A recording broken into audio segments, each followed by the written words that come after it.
Digamos gloria a Dios. Pónganse de pies, hermanos. Les saludo en el nombre del Señor. Para mí es de mucha alegría. Yo no sé si a ustedes les pasa lo que a mí, pero yo cuando oigo niños cantando, no sé, será la tonalidad de la voz o el solo pensar que son niños, pero a mí me impacta mucho, me es muy impactante oír a los niños cantando, y en la escuela dominical oírlos cantando verdades de forma tan sencilla. A veces hasta me gustaría que los adultos se las aprendieran así, porque nosotros complicamos tanto las cosas a veces que no las entiende nadie, ni nosotros mismos. Pero Dios es un Dios simple. Dios no es rebuscado. Y además la gente sabia es la que dice las cosas más difíciles con las palabras más sencillas. Así que creo que hay mucho que aprender, y lo que estamos haciendo es de una proyección muy trascendental. Yo quisiera que ustedes fueran conscientes de eso. Nosotros estamos aquí haciendo posiblemente lo más grande que se puede hacer por este país. Prepararnos espiritualmente para que la niñez se salve, para que mañana el país sea mejor. Y eso lo podemos hacer nosotros aquí con esta sencilla palabra de Dios, pero poderosa. Amén. Vamos a mirar la palabra de Dios en el libro de los Salmos, capítulo 22. Salmos capítulo 22. Dice así el verso 30. La posteridad les servirá. Esto será contado de Jehová hasta la postrera generación. Y vendrán, anunciarán su justicia a pueblo no nacido aún. Anunciarán que Él hizo esto. Y el capítulo 90 dice: Señor, tú nos has sido refugio de generación en generación. Gloria al Señor. Vamos a pedirle al Señor que Él nos guíe al nosotros meditar un poco en estos asuntos tan trascendentales. Eterno Dios, estoy en tu sagrada presencia con temor y reverencia, sabiendo que no hay nadie como tú, que tú eres el único soberano Dios eterno, el único digno de adoración, de alabanza y de reconocimiento. Queremos rogarte, Señor, que tú nos hables al alma, que tu palabra llegue a nuestros corazones y que al analizar los problemas de la vida entendamos el plan tuyo, Señor, en el nombre de Jesús. Amén. Pueden sentarse. Gloria al Señor.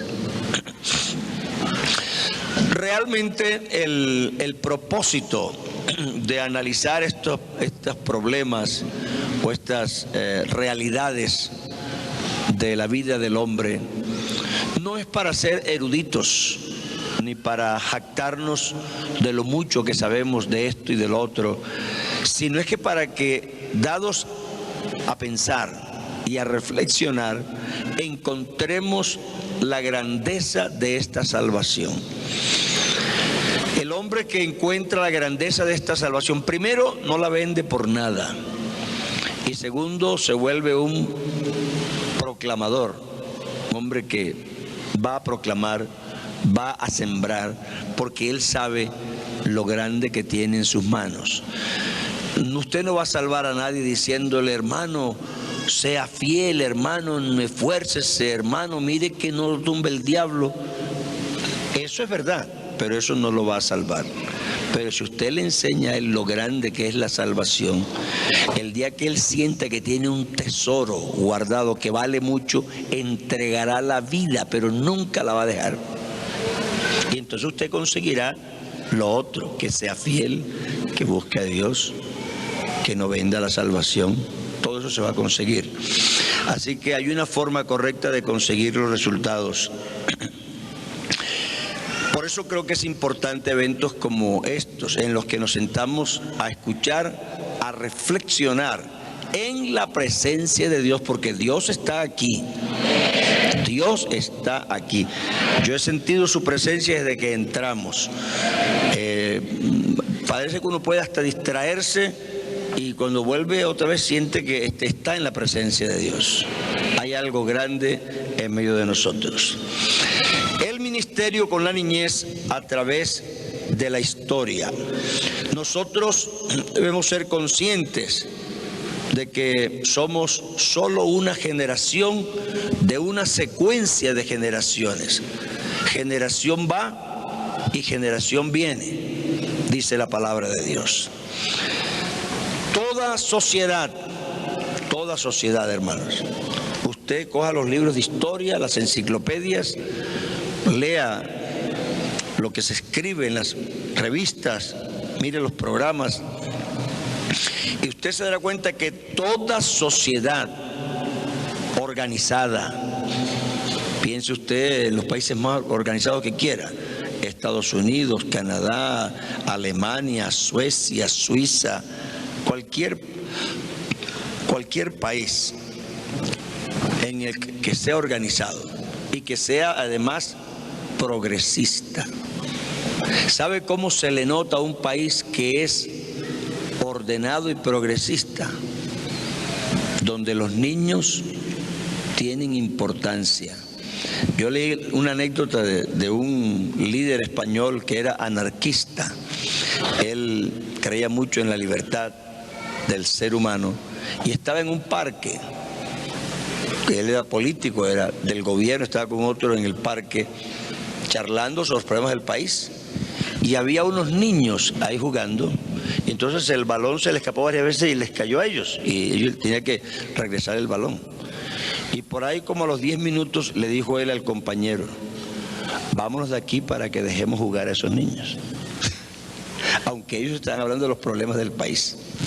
Entonces yo creo que toda sociedad organizada, progresista y seria, se le nota, lo demuestra su sabiduría por la manera como educa a sus niños, por la manera como cuida de esa generación que se va formando y que por fin será la sociedad de mañana. Toda agrupación que se quiera proyectar al futuro, que quiera perpetuarse en el tiempo, si lo quiere hacer, tiene que pensar que la niñez y la juventud es su punto fuerte. Si usted no se lo enseña a los niños, los conceptos se mueren. Si yo, por ejemplo, tengo una manera de pensar y no se la enseñé a mis hijas, pues el día que yo me muera, hasta ahí terminó. ¿Cierto? Si usted tiene un platillo favorito, las comidas típicas del país, se van acabando porque algunas mujeres jóvenes no saben. Usted llama a una chica joven costeña y le dice: dame un sancocho de guandú. Y dice: ¿cómo se hace eso? Dentro de 2 generaciones el sancocho de guandú será historia. Si las chicas jovencitas de aquí, de Medellín, no saben hacer una arepa antioqueña, dentro de 2 generaciones se acabaron las arepas antioqueñas. ¿Es verdad o no? Igual pasa con el cristianismo, con la experiencia de Dios. Igual pasa con todo conocimiento. Todo grupo social, todo país, toda iglesia, todo grupo religioso que tenga vocación para proyectarse en el futuro, debe enseñar sus conocimientos a los niños. Todo lo que usted no le enseña a los niños se muere. Yo he oído madres quejándose, es que las jóvenes de hoy ya no saben ni cocinar lo que comíamos de pequeño, pero ¿quién tiene la culpa? La misma que se está quejando. Porque si ella no se lo enseñó a su hija, ¿quién se lo iba a enseñar? Entonces, toda sociedad, todo país, todo grupo organizado, progresista, que tenga vocación de futuro, que quiera proyectarse en el tiempo, que quiera perpetuarse, que tenga conciencia plena de su existencia, tiene que enseñar sus cosas a los niños. Si no lo hace, fenece. Todo lo que usted no le enseña a los niños se muere. Entonces, lo que estamos haciendo aquí no es cosa pequeña. En esto está involucrado todo lo que somos y todo lo que deseamos ser. Yo estoy predicando aquí esta mañana a ustedes, dando una conferencia sobre asuntos que me enseñaron cuando yo estaba niño. Yo iba a la iglesia, tenía 8 añitos, la hermana Larsen sacaba todos los sábados, se reunía con los niños. Parecía una pérdida de tiempo. A veces nos daba caramelos. ¿Qué hacía? Nos ponía a aprender versículos, nos ponía a cantar las verdades bíblicas como están en la palabra de Dios. ¿Para qué pecar si soy salvo? Si ya tengo tanta luz. Así me enseñaba. Y yo cantando aprendía para qué pecar si tengo tanta luz. No está prohibido pecar, es que tengo que cambiarlo por la luz que tengo. Entonces, ¿para qué pecar si pierdo la luz que Dios me ha dado? Y eso sábado tras sábado nos lo enseñaban. Cuando fui joven, el hermano Larsen decía, bueno, concurso bíblico el sábado. Vamos a estudiar capítulo 1 de Primera de Timoteo. Yo voy a hacer 10 preguntas de ahí. Y nosotros, como queríamos ganar al otro grupo, nos aprendíamos el primer capítulo de Primera de Timoteo, listos para responder las preguntas. Lo que le estoy enseñando hoy es lo que me enseñaron a mí. Es así, no es de otra manera. Las generaciones que están por nacer oirán las obras de Jehová. Dice el salmista, con nuestros oídos hemos oído. ¿Cómo lo oyeron? Que nuestros padres nos los contaron. Esto no puede cambiar, hermanos, porque así ha sido siempre. Y como les digo, toda sociedad, es que usted obsérvelo en la historia, mírenlo en los libros de historia, verá que usted, todo país que progresó tuvo cuidado de su niñez. Lástima que algunos ni cuentan los niños en la escuela dominical. Y cuando uno dice, en mi iglesia, otro dice, lo que pasa es que allá van un poco de niños, como si eso fuera un poco de relleno que no vale la pena contar. Yo siempre a los que hablan así les pregunto, ¿usted qué prefiere? ¿Un traje viejo y gastado o un traje para estrenar? ¿Qué prefiere? Pues ese poco de viejos que están ya gastados, no creo que sea más importante que los trajes que están por estrenar. Yo sí cuento los niños.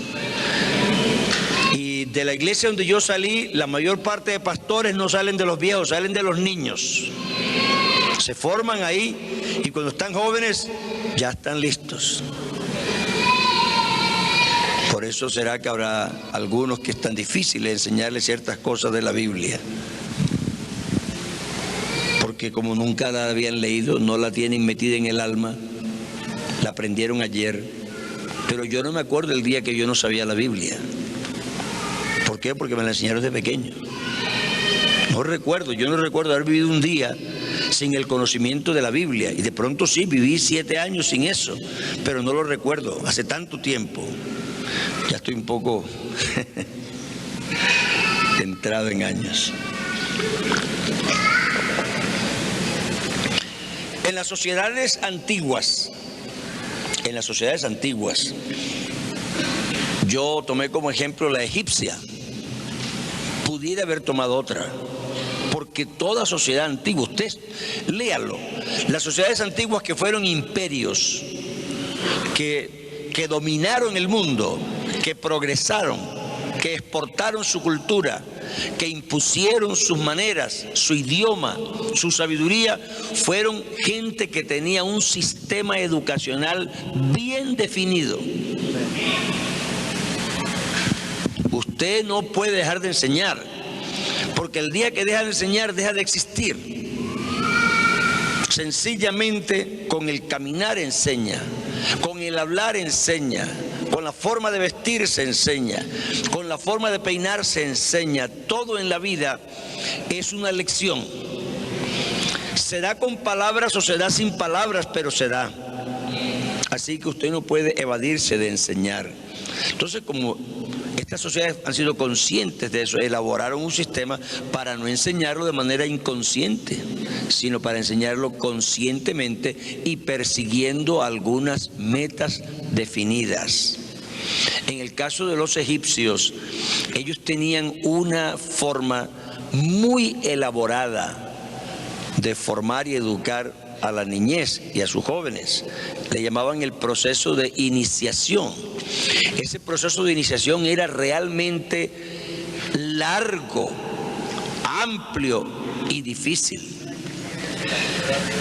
Por ahí me cayó en las manos hace unos 30 años un libro que se llama Moisés el Egipcio. Estuve leyendo, es una especie de novela.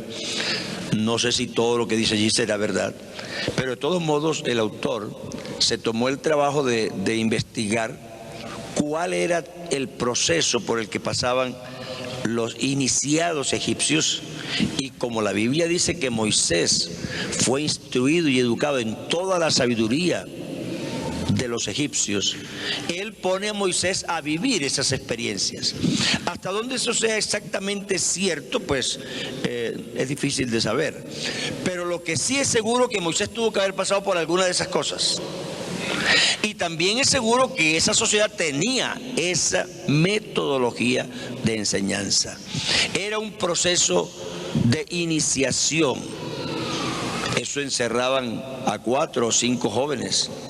Los ponían a meditar en ciertas cosas, les quitaban el alimento, los ponían como en ayuno, les daban mediodía de comida, la persona perecía el trago y se desaparecía después, y pasaban por una serie de pruebas y de cosas que les iban como entrenando y probando, a ver la calidad que tenían, la calidad moral, la calidad psíquica, la capacidad de aprendizaje, etcétera. Era una educación muy elaborada, muy paso a paso, muy seguida, muy observada, muy dirigida. Entonces, uno a veces lee las cosas de la Biblia y como las desconecta del contexto histórico en que sucedieron, uno se forma unas ideas ridículas a veces y se pone a pensar que las cosas pasaron solo porque sí, pero las cosas no pasan solo porque sí. Uno ve a David saliendo allí al campo de batalla a medirse con el gigante y uno dice, oh, qué joven tan aguerrido. Pero es que David no venía de cualquier persona. David no apareció por ahí de pronto. Para que usted tenga una idea del carácter que podía tener David, una de sus abuelas era una chica joven, extranjera, y un día que se le murió su esposo y tenía que separarse de su suegra le dijo, vete a tu casa, porque yo no tengo más nada ya que ofrecerles. Y ella tomó una decisión que en ese momento no sé si ella fue consciente de lo trascendental de la decisión que ella tomó, pero fue muy trascendental. Ella dijo, no me pidas que me vaya ni que te deje, porque no te dejaré. Donde tú vayas, iré yo. Tu pueblo será mi pueblo y tu Dios será mi Dios. Y se vino con ella. Y cuando usted lee las páginas del Nuevo Testamento y busca la genealogía de Jesucristo, ahí la encuentra. Ahí está Ruth la Moabita. tenía este hombre un abuelo de quien se dijo esto. Usted escuche este testimonio acerca de Booz. ¿Dónde te estás quedando? Allá donde Booz. Y él dijo que hoy va a arreglar. Bueno, si él dijo que hoy va a arreglar eso, antes que se ponga el sol estará arreglado. Porque ese hombre es de una sola pieza. Lo que dice, hace. Así que David no se crió en cualquier familia. Lo que usted ve allí, ese joven enfrentado a un gigante, no sucedió en media hora. No fue un arrebato que él de pronto se inspiró. Eso es la formación de un carácter. Era un hombre formado. Eso no se consigue en media hora de ninguna manera. El carácter se forma. Los hombres se forman. Entonces, a través de la historia, usted encuentra eso. Fíjese usted, de Timoteo se dice que desde la niñez había sabido las Sagradas Escrituras. Pero además de eso se dice que su mamá tenía la misma fe y que su abuela tenía la misma fe. Entonces no es un accidente. Eso no es un accidente. Y casualmente de un joven que venía de tradición de abuela, mamá, y que la habían enseñado de pequeño, se formó uno de los líderes que sucedió al apóstol Pablo. Los líderes no se escogen de cualquier manera. No solo tienen que tener habilidad, tienen que tener formación y carácter. El día que los apóstoles encontraron que eran 11 y necesitaban reemplazar al que se murió por otro porque había la fe, entonces, ¿qué hicieron? Escogieron de los recién convertidos a uno porque era muy hábil y hablaba muy bonito. Ellos dijeron, es necesario que alguien llene el sitio de Judas, quien cayó, y citaron la escritura porque había caído. Dice, pero de entre estos hombres que han estado con nosotros desde el principio, que entraron y salieron con nosotros desde que el Señor Jesús estaba en medio nuestro, de entre ellos, y no de entre cualquiera, vamos a escoger el sucesor. Y entonces no había muchos, solo entre 2. Porque cuando usted mete a todo el mundo hay muchos. Pero cuando usted sabe que un líder no se fabrica soplando y haciendo botellas, entonces las cosas son distintas. Entonces yo creo que por algo Josué sucedió a Moisés. No fue porque sí. Josué fue de los niños que salieron de Egipto. Josué fue de los espías que fueron a la tierra y tuvieron un concepto positivo. Josué fue de los que habían dado con Moisés todos esos 40 años y había visto todas las cosas y sabía bien y estaba curtido, estaba formado, estaba enseñado, estaba dispuesto y listo. Y Dios, que es muy inteligente, yo creo que sobra que lo diga, pero hay que reconocérselo, dijo, me escogen a Josué. ¿Por qué? Porque ese es el hombre que está preparado. Yo lo he preparado en 40 años. Y ese me sirve. Entonces, las sociedades antiguas siempre han tenido cuidado en la formación de sus niños. Y Dios no ha descuidado jamás la educación de los niños, de la niñez en la iglesia o en su pueblo. Fíjese usted, la gente honra mucho a Abraham por cosas que son honrables.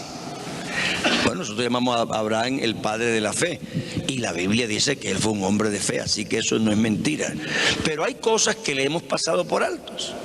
En Génesis 18, cuando Jehová visitó la tienda de Abraham, iban caminando y Dios consideró que Abraham era digno de que él le diera la revelación que le iba a dar, porque escuche lo que dice. Dice, porque yo sé, hablando de Abraham, que mandará a sus hijos y y a su casa después de sí, que guarden el camino de Jehová, haciendo justicia y juicio, para que haga venir Jehová sobre Abraham lo que ha hablado acerca de él. Entonces, ¿para qué le iba Dios a revelar un secreto que Dios quería que se propagara a una persona que no lo hubiera compartido con nadie? Pero Dios dijo: yo sé que Abraham enseñará a sus hijos después de sí a que guarden el pacto y los mandamientos de Jehová. Y a raíz de que él se dio cuenta que era gente capaz de enseñar a sus hijos, le dio una revelación. Así que parte de la revelación de Abraham se la debe al hecho de que él sí consideraba que la formación del niño era importante. Dice: este hombre es un líder, este hombre sí sabe en qué estamos, porque él le va a enseñar a sus hijos después de sí a que guarden el pacto y hagan justicia y vivan rectamente como yo quiero que vivan. Entonces, hermanos, no son accidentes, no son cosas que salen de la noche a la mañana. Ese verso que a usted le gusta tanto para probar que Dios es uno, que está en Deuteronomio capítulo 6, a veces no lo queremos ver como está, pero está enmarcado dentro de una argumentación. Y esa argumentación tiene un propósito. El propósito era convencer al pueblo de que Dios era tan singular que valía la pena perpetuar su adoración. Valía la pena enseñarle a la generación que venía que Él era el único Dios que se podía portar como se había portado este.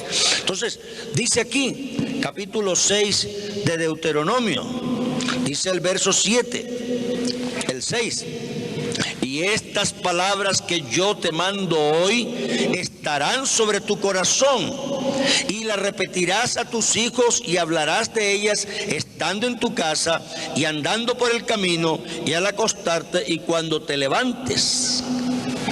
Dice el verso 20: mañana, cuando te preguntare tu hijo diciendo qué significan los testimonios y estatutos y decretos que Jehová nuestro Dios os mandó, entonces dirás a tus hijos: nosotros éramos siervos de Faraón en Egipto, y Jehová nos sacó de Egipto con mano poderosa.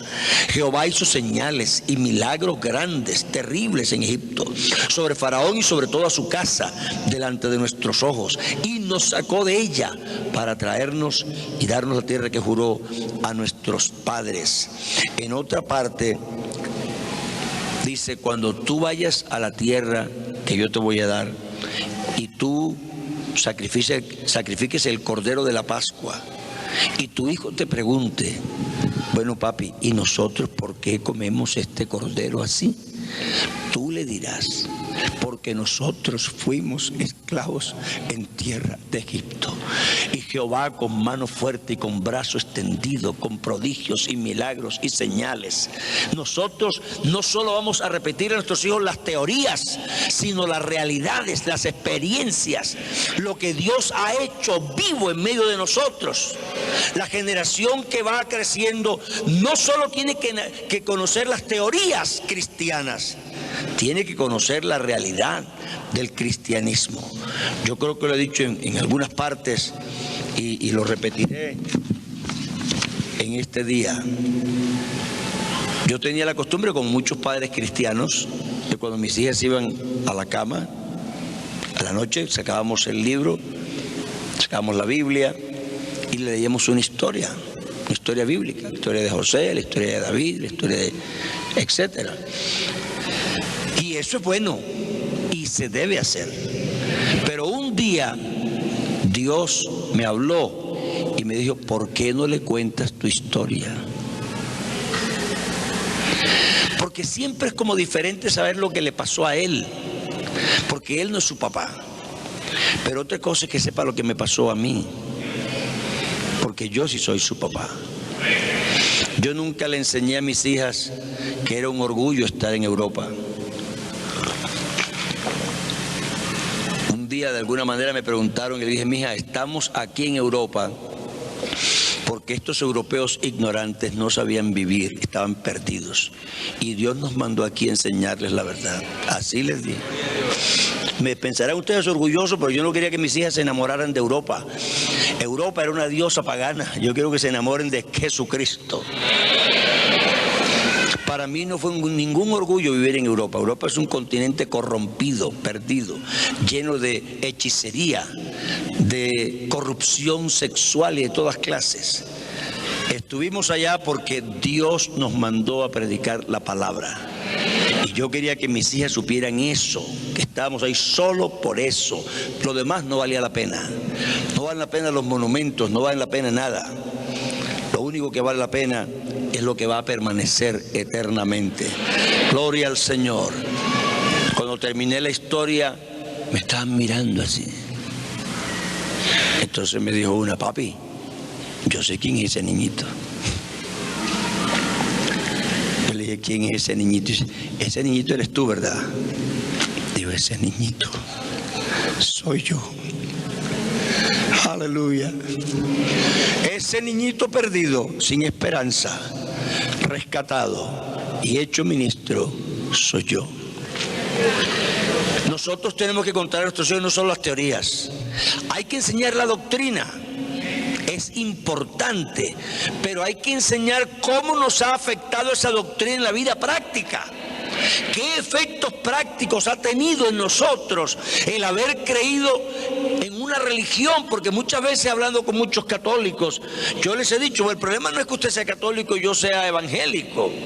El problema es que qué efectos prácticos de santidad y de salvación ha traído su religión a su vida. Porque la palabra religión quiere decir religar con Dios. Y si esa religión no la ha llevado a un contacto y una relación nueva, permanente, viva con Dios, de nada le sirve.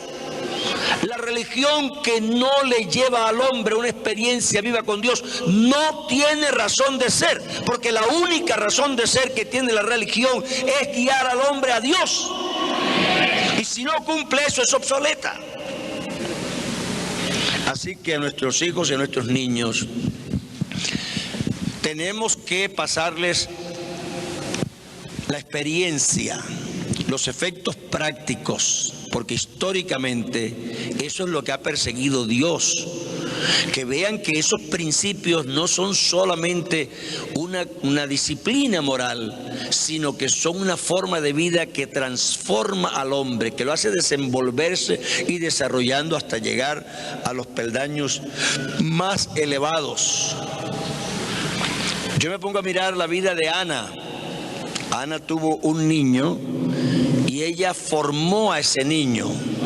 Lo llevó a la casa de Dios que a los 3, 4, 5 años, no creo que tendría más de eso, ¿cierto? Por ahí tendría. A esa edad lo dejó en el templo. Usted dice, sí, hermano, pero lo llevó al templo y lo dejó en manos del sacerdote. ¿Pero qué sacerdote? Si los hijos del sacerdote se perdieron todos. Era un viejo que ya no podía ni con sus pies.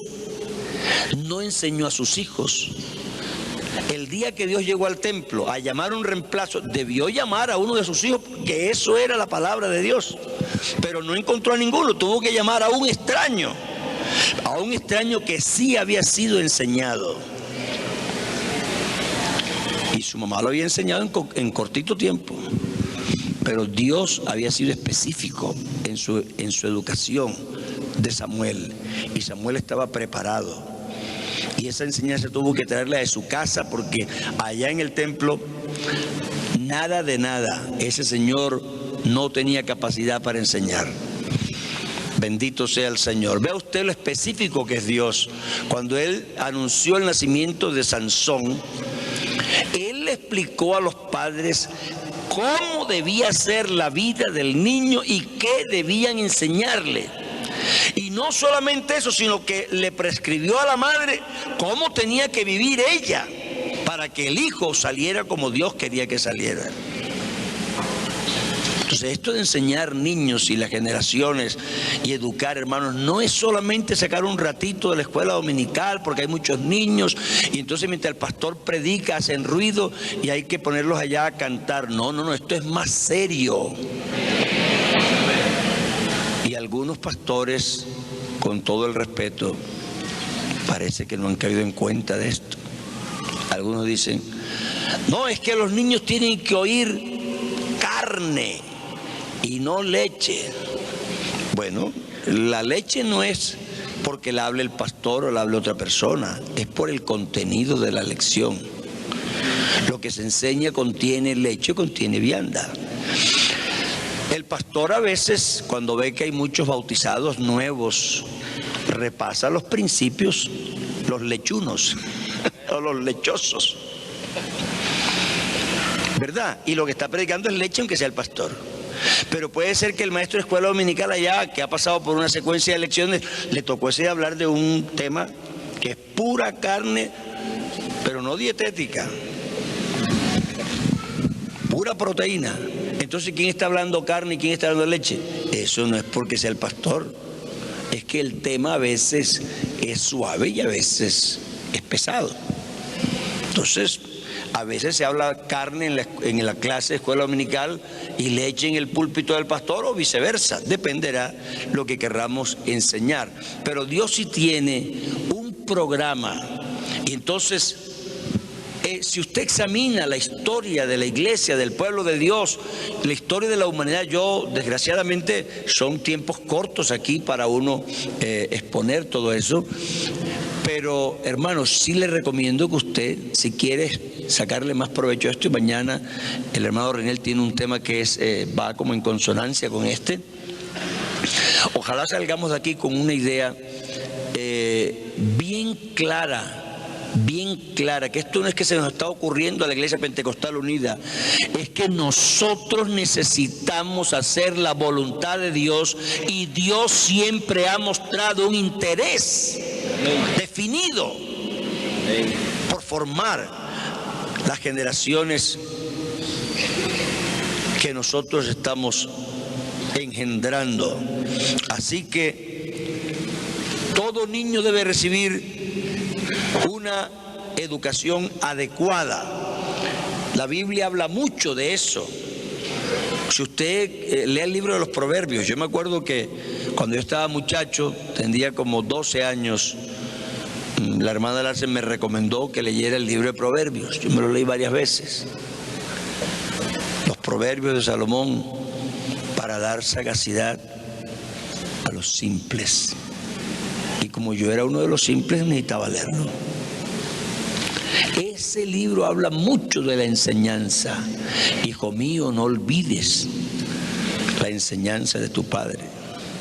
No olvides los consejos de tu madre. Porque yo fui un hijo especial en mi casa. Y mi madre me decía. Entonces, sacaron tiempo para enseñarlo. Esto no se aprende así, como quien viene en el ambiente y se coge. No. Esto hay que sacarle tiempo. Usted dice, qué gran apóstol, el apóstol Pablo. ¿Y dónde aprendió el apóstol Pablo? A los pies del mejor maestro que había en esa época. Entonces,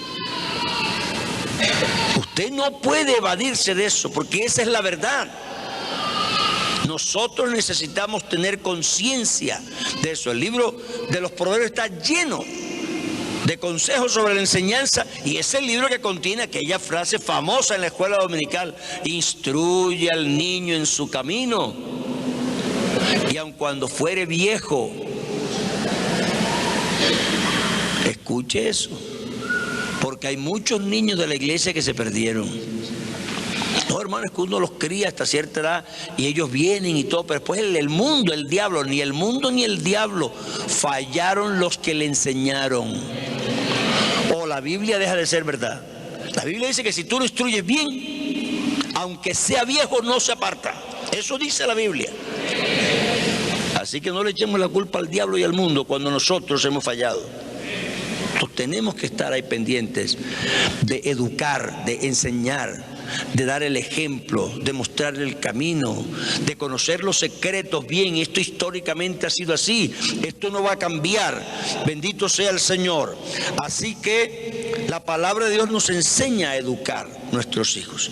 Dios insistió tanto con el pueblo de Israel sobre este problema, porque además era importante en el pueblo de Israel, igual que es en el nuestro. El pueblo de Israel iba a estar en medio de pueblos paganos que tenían otras costumbres, que no conocían a Dios. Y Dios sabía que si ellos no se aplicaban a enseñar a sus hijos, los hijos iban a ser influidos con las enseñanzas ajenas. No me lo diga porque yo crié mis hijas por largo tiempo en un país extranjero.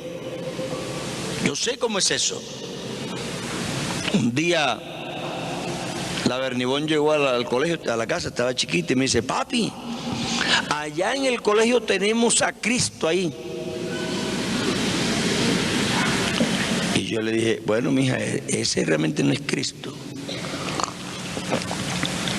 Ese es un muñeco que los católicos hacen y que representan supuestamente a Cristo, pero realmente no tiene poder para nada, es un adorno nada más.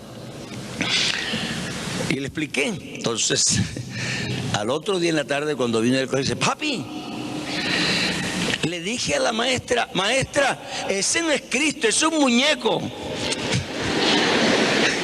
Digo: bueno, mijita, para ti es un muñeco, pero déjalo ahí. Pero usted no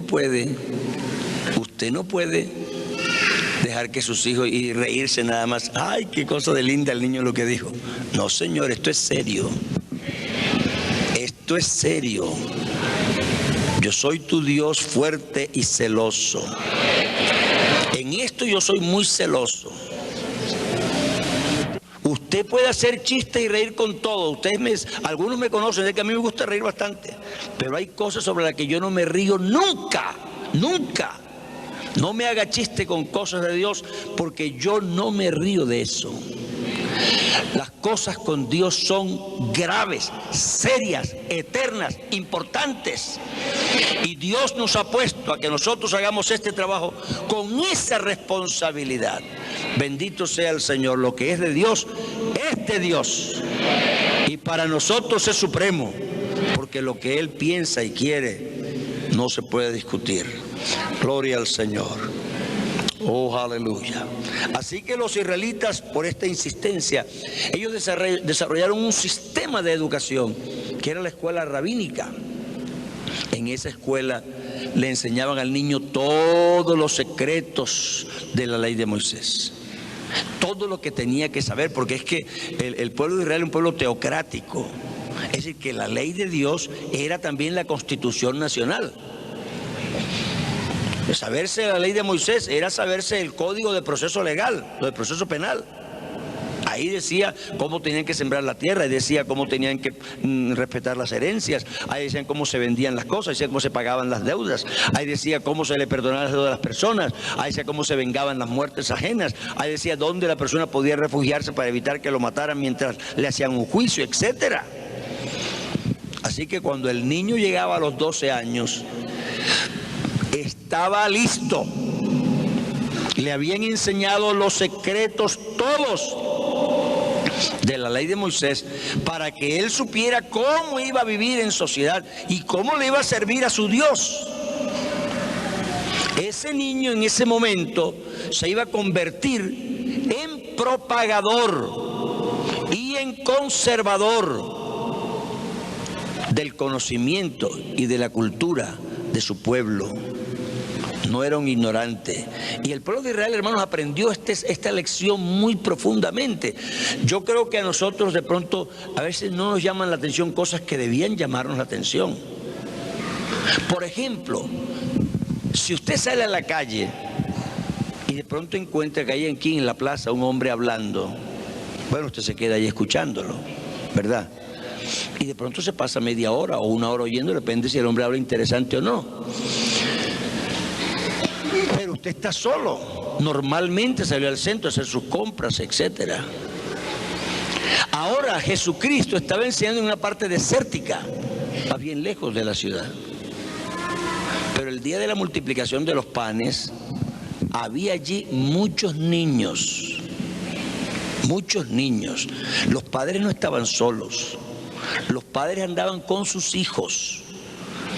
Por eso dice que eran 5.000 hombres, sin contar las mujeres ni los niños, dando a entender que los niños eran bastantes. Las familias andaban juntas, pero hay gente hoy que no le gusta andar con los hijos. No, hermano, veo que aquí me los cuide, porque es que se portan tan mal y cogen cosas y entonces se le suben al traje el limpiecito de uno y me lo compré en una boutique y es tan bonito, entonces me lo ensucia. Bueno, tú mantendrás tu traje limpio, pero la conciencia de tu hijo más bien se le va a ensuciar. Así que escoge. Por algunos años, cuando yo fui joven, recién casado, y mis hijos estaban pequeños, a propósito, yo me compré unos muebles de sala que eran forrados en plástico, baratos. De pronto no eran bonitos, pero es que primero son mis hijos que los muebles. Amén. A la gente le gusta ver muebles bonitos, pero es que a mí no me importa lo que le guste a la gente, me interesa lo que yo estoy haciendo. Estoy criando una familia. Y si los muebles tienen que estar adecuados para que mis hijos puedan sentarse ahí, y como las piernecitas son cortitas, aunque se sienten bien, los zapatos quedan encima, pues entonces que se puedan lavar para que mis hijos se puedan sentar ahí. Pero yo no voy a comprar unos muebles lindos para que mi niño, no, mijo, al patio, que usted no puede estar aquí. No, mi casa es mi casa para mis hijos, no para las visitas. Bueno, ahí les dejo esa cuña. Por eso es que se nos pierden.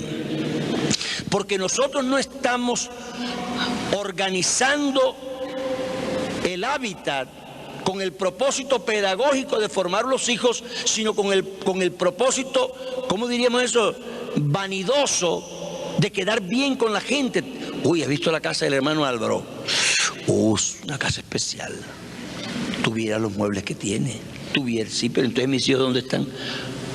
Ah, no, tú ahí no ves a los niños por ahí, los niños están metidos por allá. Ah, no, mejor que los muebles estén allá y mis hijos estén aquí. Claro que usted tiene que educarlos a estar ahí y portarse bien, pero lo que no podemos es relegar a los niños para complacer a toda la gente que nos viene a visitar. Bueno, alguna cosa admiro yo de los americanos, aunque admiro pocas cosas de ellos, pero algunas.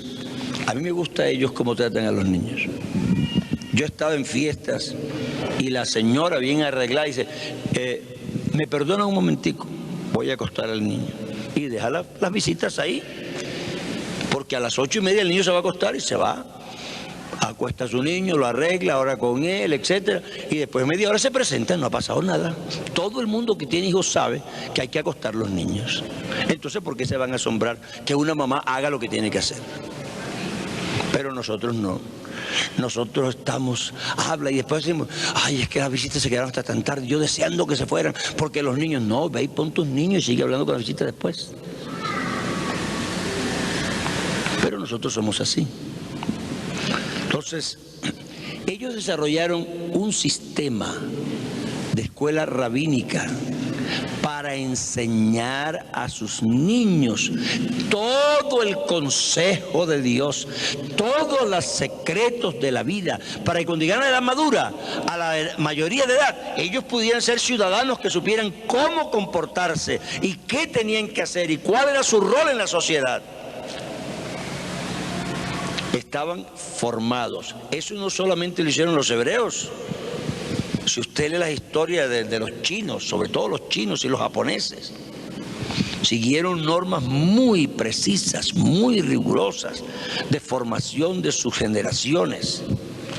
Así que, hermanos, eso de que uno dice que no es que los japoneses son muy organizados. No, los japoneses no son organizados. Los japoneses los enseñaron a ser organizados.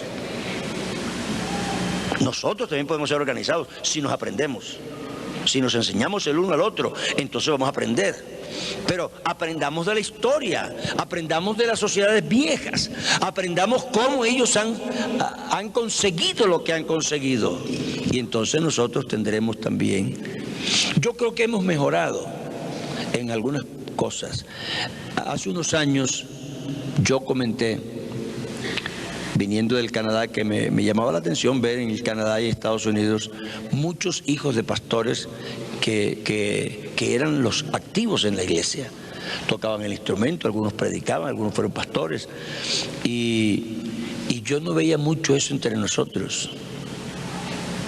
Pero hoy día realmente creo que se ve más. Veo que hay muchos hijos de pastores que son los que manejan la música, tocan los instrumentos, predican, algunos son pastores. Entonces creo que hemos avanzado un poco. Claro, usted no puede ser a su hijo pastor porque es un llamado de Dios. Pero a veces hay quien es llamado por Dios y fracasa porque usted no lo educó bien. Entonces, pues gracias a Dios por lo que hemos mejorado. Pero hermanos, de ustedes depende aquí qué va a pasar con la niñez de la iglesia.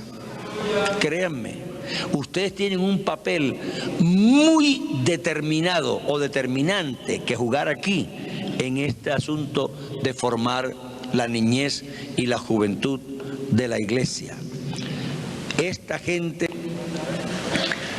tomó cuidado y los niños eran bien formados. Gloria al Señor. De pronto el versículo aquel que usted, el hermano citó esta mañana cuando empezó, dijo, de los niños, de la boca de los niños y de los que maman fundaste la fortaleza. Si usted lee el contexto en que se menciona ese verso, usted se dará cuenta que es que los mayores no querían alabar a Dios. Y le está diciendo, Señor, mándalos a callar, los mandamos a callar. Porque es que le querían robar la gloria a Dios. Si hay pastores que nada más quieren cantar un coro en el culto. Ahora el hermano tal nos pasa y nos dice en un coro y no más. Y creen que son muy organizados. Y a los que cantamos mucho dicen, no, es que el hermano canta mucho en el culto. Usted le va a regatear los himnos al Señor. ¿Quién será aquí el que le va a regatear los himnos a Dios? Si nosotros hemos sido creados para alabanza de su gloria. Y que no, un coro nada más. Pase usted y nos diga un coro. Yo no sé, me gustaría que usted en vez de comida le pusieran nada más el postre, le pusieran nada más un pedacito de carne, en vez de poner todo completo. A veces le ponen hasta 5 cosas en la comida ahí. Y el Señor, en cambio, lo ponen a aguantar hambre.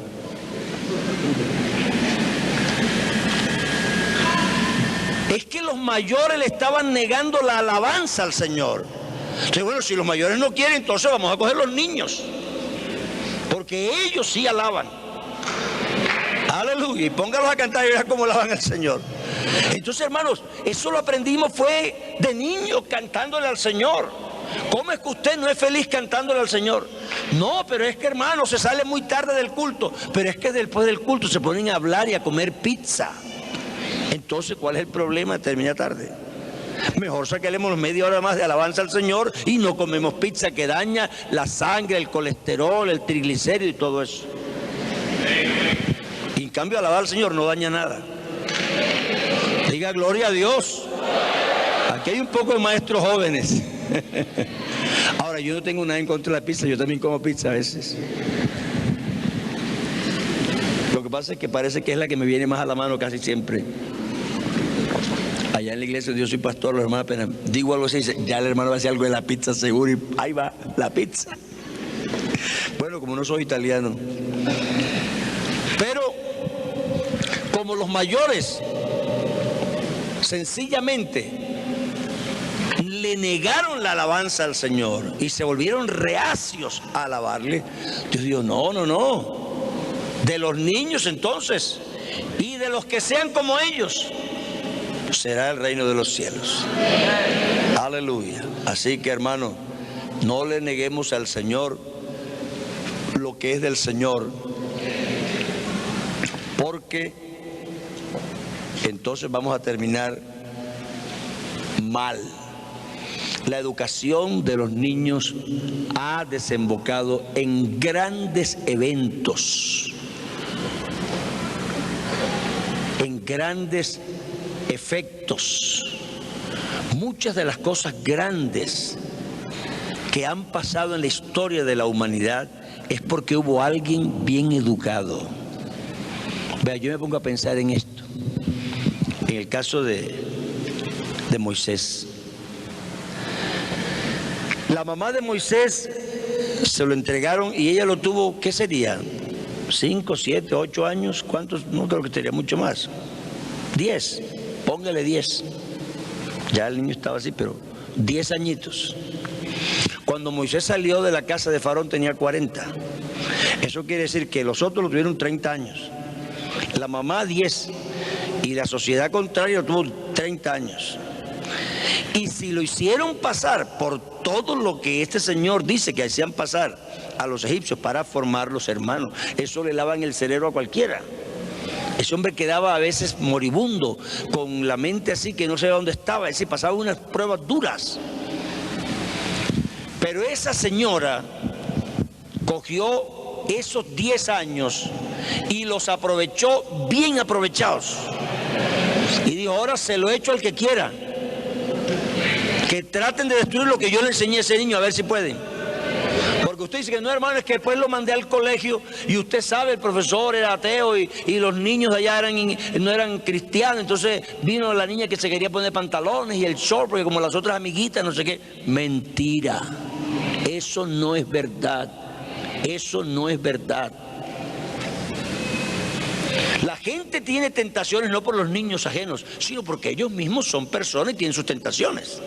Pero si tú les has dado una formación cristiana verdadera, ellos superarán esas tentaciones como las superas tú y las supero yo igual. Porque todos hemos tenido tentaciones. Entonces, sencillamente, el niño hay que educarlo. Y el niño se constituye, hermano, en la reserva moral del pueblo. Si usted guarda en esa ánfora el tesoro, un día ese tesoro va a ser conocido. Así que la enseñanza de la niñez era capital, es de capital importancia. El día que esas dos filosofías, la egipcia y la hebrea, se enfrentaron en el corazón de Moisés, hubo una lucha grande. Eran dos imperios, el uno corrido y el otro por nacer, enfrentados en la mente de Moisés. Que si el sol es Dios, que si Amon-Ra, que si Ra, que si no sé qué, que Jehová, que total, Dios mío, ¿qué hago yo, Abraham o Nefertiti o aquí el faraón o quién será? Eso fue una lucha grande, grande, grande, pero poco a poco la enseñanza más sólida se fue perfilando y un día Moisés rehusó llamarse hijo de la hija de Faraón. Digamos gloria al nombre de Jesús. Aleluya. Hermano, esto es poderoso, esto es grande. Gloria al Señor. Ese día hubo una lucha grande en la vida de Moisés, pero la enseñanza que su madre le había dado triunfó. Yo no soy egipcio, yo soy hebreo. Yo soy descendiente de Abraham, yo tengo las promesas, estoy esperando una tierra prometida, yo estoy mirando una ciudad cuyo arquitecto y constructor es Dios. Entonces las cosas cambian cuando usted los educa bien. Aleluya. En un libro que teníamos en la casa, que era la vida de Churchill, Winston Churchill, cuando era niño, era un niño hiperactivo. Eso no lo aguantaba nadie. Entonces los maestros no lo soportaban y no lo querían en el colegio, le iban a expulsar. Entonces digo, no, expúlsenlo, porque ese niño es que no se soporta, no se está quieto 2 minutos. Yo tenía un alumno que se llamaba Gaitán allá en Barranquilla. Ese fue alumno de varios maestros allá. Un día estaba quietecito, digo, qué raro este muchacho tan quieto hoy. Pero después que terminó el culto, había cogido el himnario y lo había rayado todo, lo había roto, con razón estaba tan quieto. Estaba rompiendo el himnario y pintándolo por todos lados. Entonces a Churchill lo iban a expulsar. Y cuando hicieron una reunión de profesores, el rector dijo, señores, si nosotros expulsamos a los alumnos que plantean un reto para enseñar, entonces, ¿qué hacemos nosotros aquí? Eso es como el pastor que se queja que hay creyentes difíciles. Vean, los creyentes fáciles se pastorean solos. Uno tiene que pastorear los difíciles. Eso es lo que hay que pastorear. ¿Dónde está esa oveja que se me salió por aquí? Esa oveja que siempre anda brincando por acá. La otra está tranquilita y bien, no da problema. Si usted es maestro de escuela dominical, ¿no cree usted que usted descubrió la gran verdad porque sabe que hay un niño hiperactivo y que no lo traigan más a escuela dominical? Dígale a la maestra que no lo traiga más. Ah, no, si estamos así, los vamos a eliminar a todos. Dios no lo puso usted para eso. Dios lo puso usted precisamente para que se enfrente al reto. La sociedad, la iglesia, el grupo que ve la educación del niño como un reto, será un grupo de éxito, de triunfo, porque los retos son para enfrentarlos y asimilarlos y vencerlos, resolverlos, no para declararse uno derrotado. Bendito el Señor. Así que la Iglesia Católica en ese sentido ha tenido mucho cuidado. Ellos decían, entréguenos un niño hasta los 7 años y no lo perderemos. Hasta los 7. ¿Y qué pasó con nosotros? Así que vamos a decirle al Señor que nos ayude a hacer lo que nos toca hacer. Aleluya. Así que, hermanos, los psicólogos pueden tener razón. Si usted hasta los 7 años tiene oportunidad de educar a un niño, porque a esa edad ya aprendió lo que tenía que aprender, entonces nosotros tenemos que caminarle a esto tempranito. Porque la historia nos lo dice. La experiencia de la humanidad nos lo dice y la de la iglesia nos lo dice. Vamos a caminarle temprano a esto. Aleluya. Estamos en una época muy difícil. Nuestra época es una época muy difícil. Hay una crisis de valores morales, hay una crisis del concepto de la vida, hay una crisis de todo. La gente no sabe ni para dónde va, no sabe si van de camino hacia arriba o hacia abajo, si van o si vienen. Pues nosotros tenemos que plantarnos en este momento histórico y ser un faro de luz. Y nosotros ser una brújula que muestre el camino a la gente que anda extraviada. Nosotros no podemos decir, ay, cómo se pierde el mundo. No, usted dice, por aquí, por aquí, por aquí, venga, por aquí. No diga, ay, cómo se pierden. No, párese usted y dígale, venga por aquí. Este es el camino, andad por él. Aleluya. Es nuestro trabajo hoy día que nosotros nos convirtamos en estatuas que señalen el camino. Y no se mueva de ahí. Yo leí esta frase una vez y se la voy a leer. Ganemos a todos los que podamos. Enseñemos a todos los que ganamos y perfeccionemos a todos los que enseñamos. Nosotros tenemos el Espíritu Santo.